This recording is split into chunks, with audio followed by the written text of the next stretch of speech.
Hello, welcome and a very good evening, and we're back with the Commodore PET and the Commodore CBM8050 dual drive floppy disk.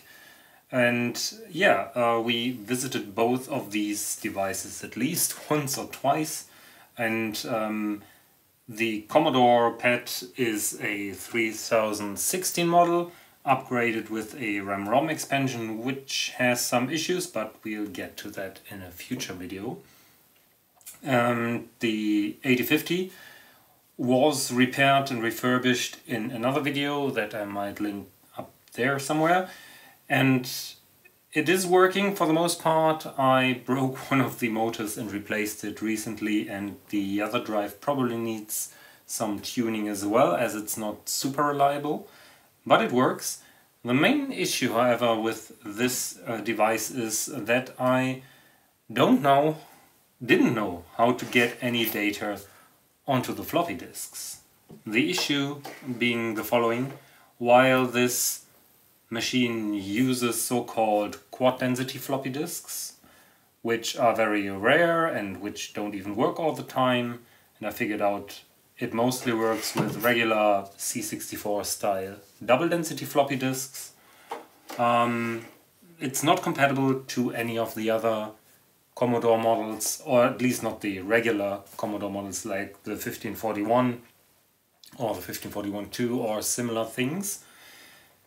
And that has a reason, because these drives in here are made by Micropolis. There were also a couple of other vendors who produced these drives. But the main thing is the double density drives usually have 48 tracks per inch, giving you 35 to 40 tracks for the whole diskette, depending on how you format them. And these drives in here don't use the standard that the later high density disks were using, like the ones used by IBM PCs with 96 tracks per inch, which is basically just half of that the 48 tracks per inch were using, so that you could still have backwards compatibility while doing like double steps, for example, to access older disks. This here uses 100 tracks per inch, which is a nice and round number, but is totally incompatible to all the rest. Which means I can't write anything to this drive except for whatever I type in on the pad. And that's it, more or less. On the pad I was using the great SD2 PET.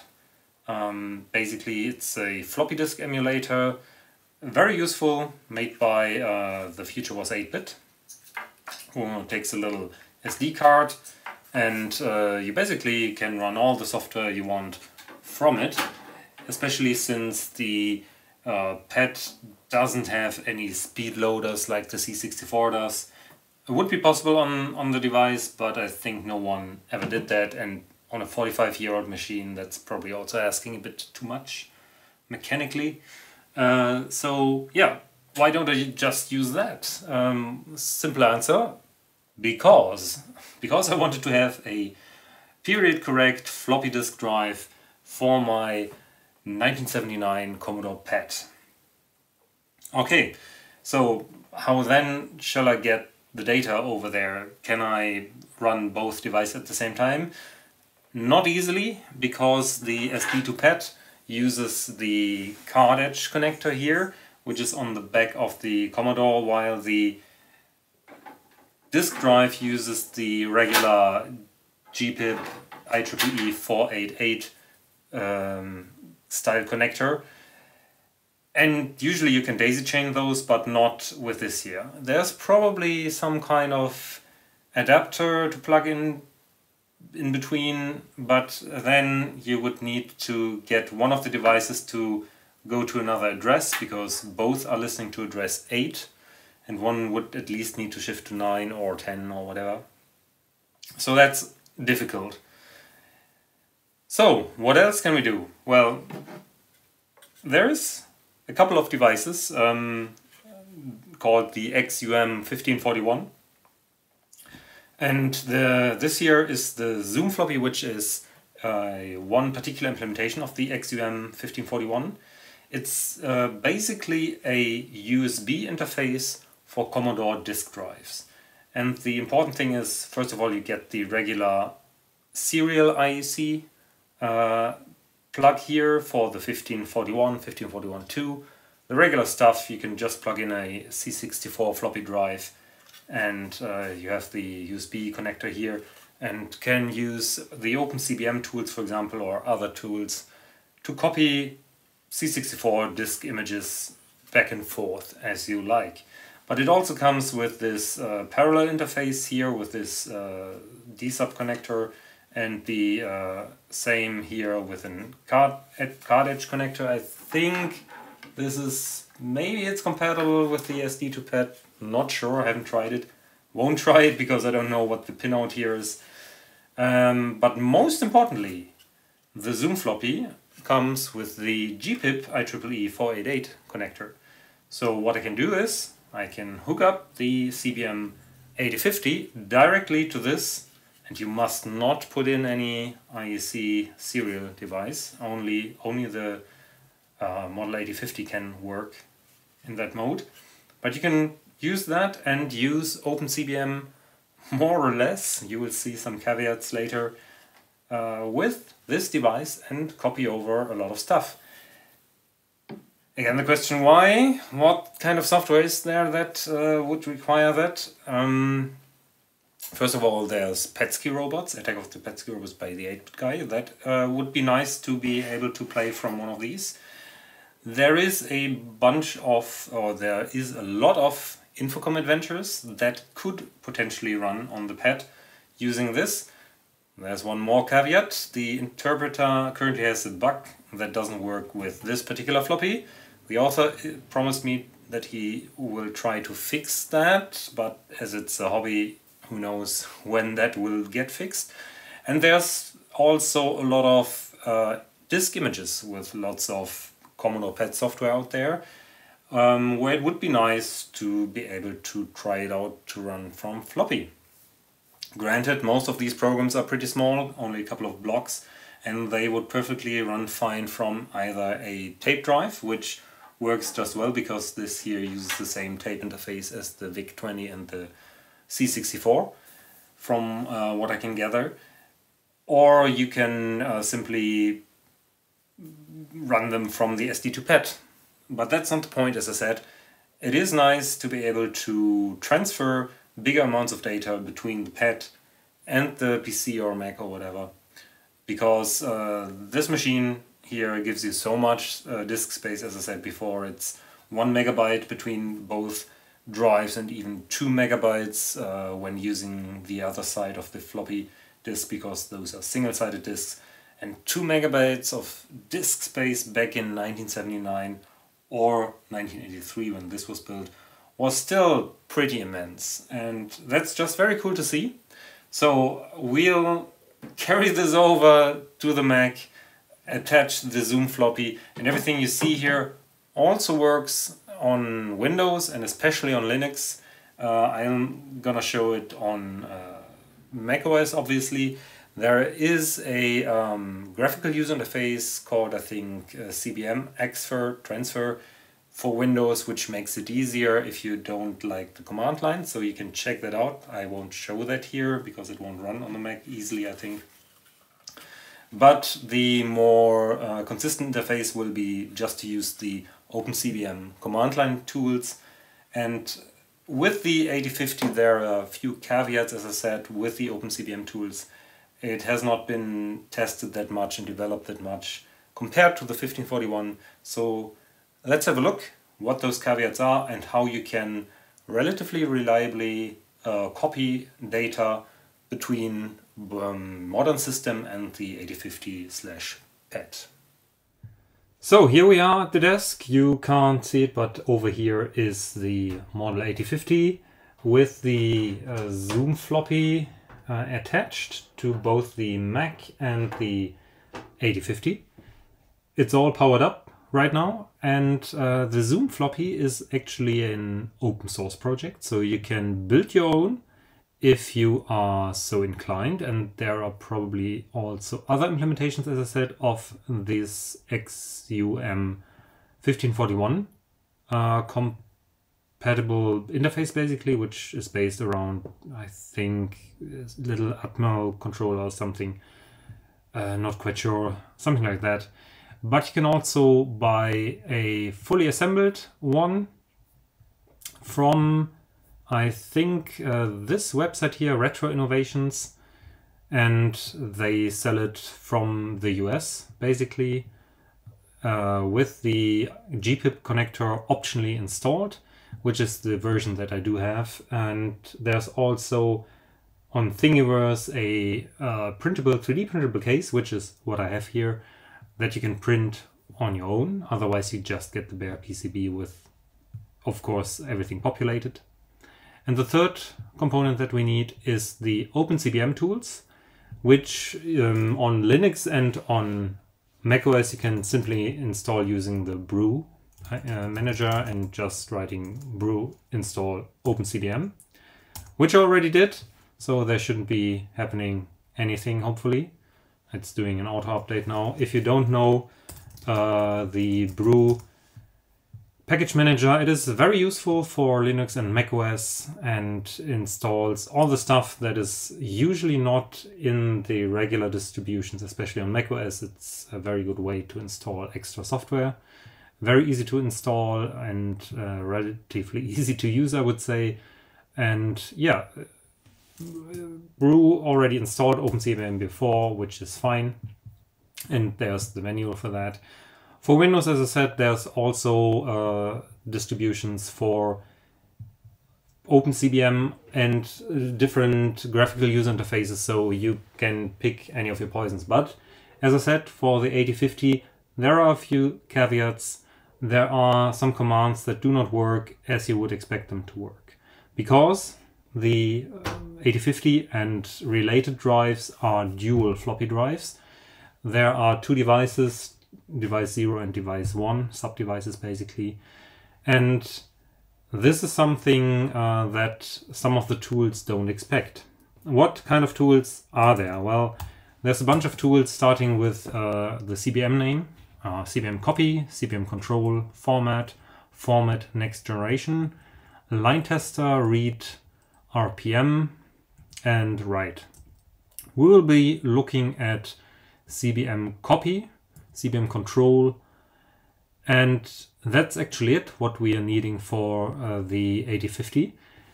The CBM format tool could be used, however, this is more useful for the 1541 and related drives, and especially the next generation tool. They have speed format routines where formatting a disk takes not even 30 seconds or something like that.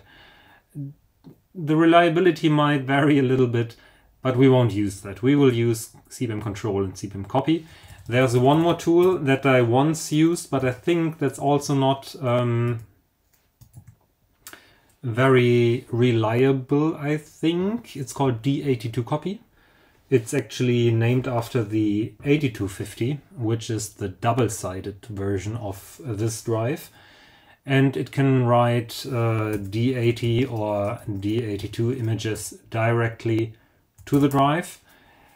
However, I did that once and it almost damaged my drive by moving the head too far. So I'm a bit wary to try that out again. There's also D64Copy for the 1541 drives, which I use all the time. That seems to be very well maintained and very well debugged. It works super well. It's super fast for making disk images of existing diskettes and writing disk images. It's basically, you give it a source, for example a D64 image, and the target drive 8 on the bus, and it will write that stuff. That is all not for the 8050, however. So we will instead have a look at cbmctrl, which has lots of parameters. Most of them we don't need. The easiest way to get something done here is, for example, we want to format a diskette to get Petsky robots on there. We can run the p command. It's deprecated actually. you can also run cbmctrl --petsky command, which lets you send a regular DOS command that you would also use on the C64 or on the pad to the drive using Petsky encoding. That means all lowercase letters. Otherwise, if you run command, you might need to use uppercase letters. So let me show you what this looks like. For example, I want to format the disk that is in drive 1, which is this green double density diskette here. So I would write something like N1, which means make a new diskette in unit 1, and I will call it Petsky robots. And it also gets an identifier, which is an easy way for the drive to tell if there was a disk change or something. It's just 2 bytes that get stored somewhere on the disk. And then we just run it, and it says invalid argument because I need to specify a device, and this particular 8050 is jumped to run on device 8, as most will be. And it doesn't work because I need to write this here, I think. Yeah, it sends the command to the disk drive, and this is another disk drive of Commodore that doesn't have the track 0 sensor. So there you have it. And that's that. Now we have to wait. And while waiting, we can already type in the next command, because the 8050 is a computer on its own. It has 2 6502 processors in it, so twice the processing power of the pad actually. And it will run the format command in the background while you are free to do something else. However, you can't run another command like the status command until it has finished formatting the disk, so it's not multitasking basically. But we'll wait for the drive light to go off. It will take a minute or two to format the disk, and then we can query the status of the disk drive and see if the format was successful, or, as is the case with 40-year-old hardware, there might be an error. So let's quickly wait. There, off camera, the disk drive stopped. I can see that the status light is still green, which is a good sign, which probably means everything is okay. But let's just run the status command. As you can see, it just returns okay, which is good. We could also have gotten an error or something. If we want to have a look at the diskette now, we can use the dir command either on the whole device or only on the sub-device 1 that we just formatted. Let's try that. And it shows us there's a diskette called Petsky robots with identifier PR, and there are 2052 blocks of free memory, which is amazing. That's like 500 kilobytes of pure data that you have there. We have a copy of Petsky robots here lying on our directory here on the Mac, and now we want to copy it over. There is a slight issue there. I'm gonna take out, there's another disk in unit 0, and I do want to target drive 1 actually, because drive 1 is the good drive. There's an issue with cbmcopy. It doesn't allow you to specify the target unit, drive 1 for example. I had pretty good luck in running the dir command and then running the copy, and then it would just use drive 1. But if that doesn't work, just open up drive 0 if you want to target drive 1, for example, and it will headbang drive 0 and then continue copying on drive 1. It might throw an error on the first file and you have to redo the copy of the first file, but at least it will copy to drive 1. That's a known bug actually in OpenCBM. I opened an issue for that. It might get fixed at some point, but I won't hold my breath. At the moment it doesn't work. This is November 2023, so who knows, maybe software for a 40-year-old hardware will get fixed at some point, who knows. So cbmcopy is otherwise relatively straightforward. There are a lot of options there as well. but it's actually not super complicated. First of all, we want to specify we want to write to the disk and not read. You have to specify the direction. And currently we don't care about the file types because you have like the del, PRG, sequential, and I forgot, file types on the CBM side. Sometimes you want to set that. Petsky Robots doesn't care, everything can be a PRG, so that's fine. So I will basically tell it to write to device 8 again, and to write everything that's in this thing. So we will probably hear the head bump now on drive 0, and we'll keep an eye out on if the first file will copy correctly. And there's the head bump on drive 0. It now switches to drive 1 and seems to copy correctly.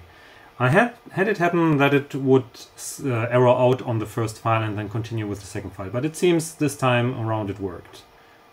So let's wait a minute and see what happens. And there you are, everything got copied. We can have a look at the diskette now and see if everything ended up there. Yeah, it looks good. It took up roughly 500 blocks, I would say. 1500 are still free, which seems about right. What if you, for example, wanted to delete a file? Well, you can send any command to the drive.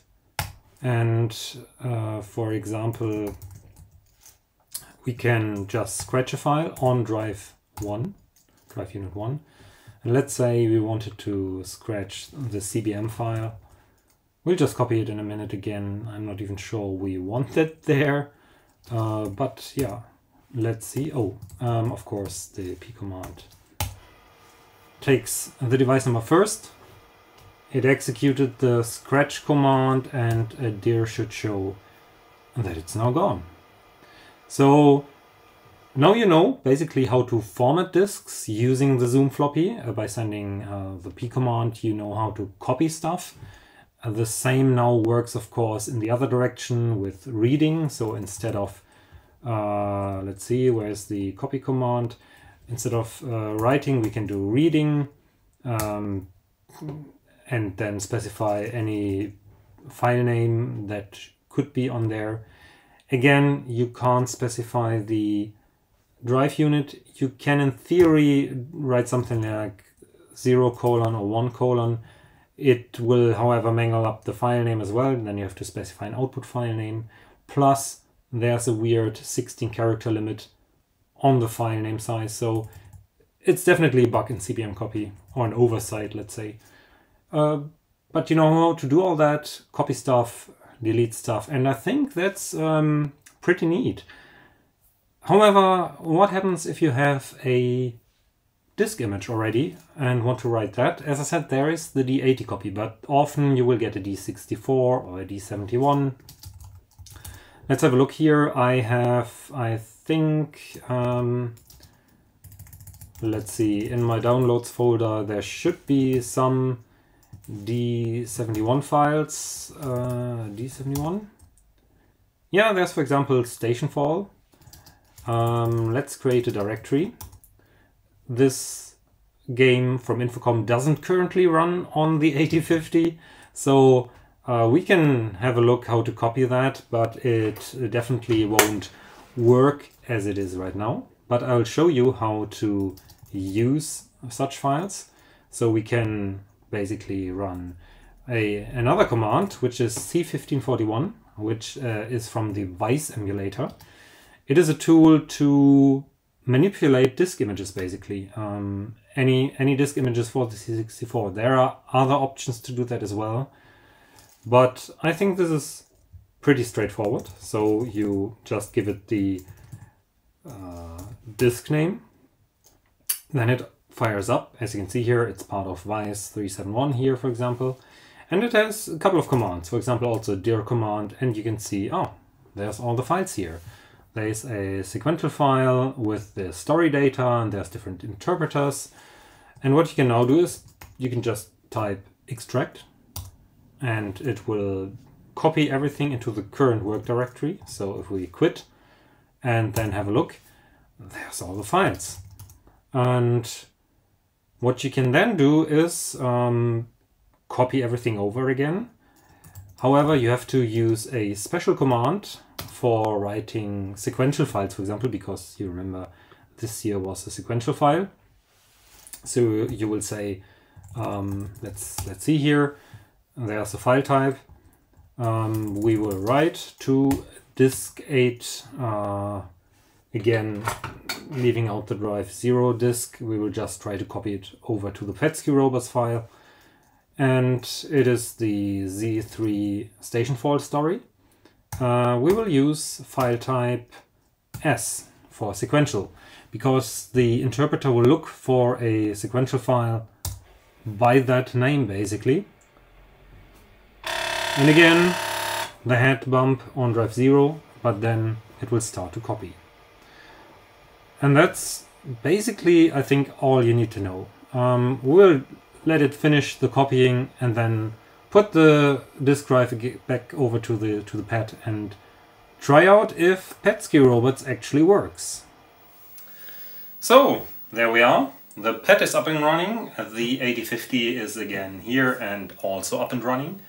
And the disk drives are loaded. And the directory on unit 0 shows us petskyrobots plus the couple of files that we put on there as well. And we should be able to run deload petrobots because this machine has been patched to work with basic version 4. The game is roughly 66 blocks. The drive is not super fast, but this will only take a couple of seconds. There are no speed loaders for this, but I think with the program sizes that we're working here with, that's pretty okay and should work just fine. It says basic 4, version 4 detected, loading tiles. And there we are. We can run petskyrobots using the SNES pad. And it might very well be that the game will freeze after a couple of seconds because the RAM expansion in here has an issue, but that is for a different video basically. But as you can see, it is possible to play the game using the SNES pad even, which is very nice. And you can copy data and significant amounts of data from the PC or Mac or whatever over to the 8050, which is very nice. This is exactly what I wanted to show you and what I definitely wanted to achieve here. Do I recommend getting a pad and a floppy drive for that? Probably not. This is a whole lot of work because there's so many things that can fail. If you are up to that task, good for you. I'm almost done with this. I love both machines, but they are so much work, that's for sure. But it's very nice to see what 40 to 45 years ago, or even a bit longer than that by now, people could do if they had a couple of $1,000 or Deutschmarks back then. And this would have been a business setup or at a university perhaps, because this is such a big system basically. You wouldn't have that at home except if you were very rich. This whole setup here still rivals the C64 in 1983 or something, and this basically came out 6 years earlier. I'm not sure about the 8050, that probably came a bit later, but either way. But that's all I wanted to show you for today. Thank you very much for watching. Please leave a comment, I always enjoy those. Share, like, subscribe, the usual stuff. You can support me if you want, so I can buy more replacement parts for these machines. Links are down in the video description.